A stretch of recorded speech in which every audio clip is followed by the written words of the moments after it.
overall assessment so, sa buong maghapon, no, nagpapasalamat tayo na naging maayos yung rally, yung demonstration ng mga rallyista natin, ano.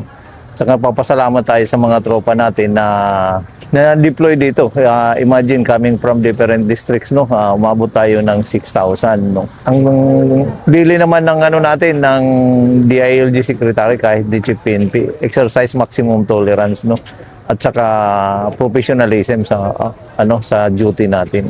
I think maganda yung ang deployment natin ngayon. Walang anuman nangyari. No untoward incident. Kung tatanong ngayon sa pagbabantay nung base sa dinig ko nung kay SP, no, naabot ng 8 to 9 months. So kung 8 to 9 months nandito kami noon every time na may hearing, no, yung impeachment trial.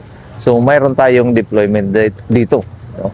Kaya inaano ko sa mga pulis natin, alagaan natin yung kalusugan natin.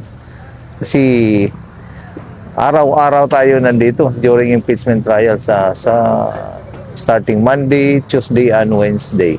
Para sa ating mga kababayan, no, hinihingi namin yung pasensya, no, dito nasarado kasi itong yung Jokno Boulevard, no. So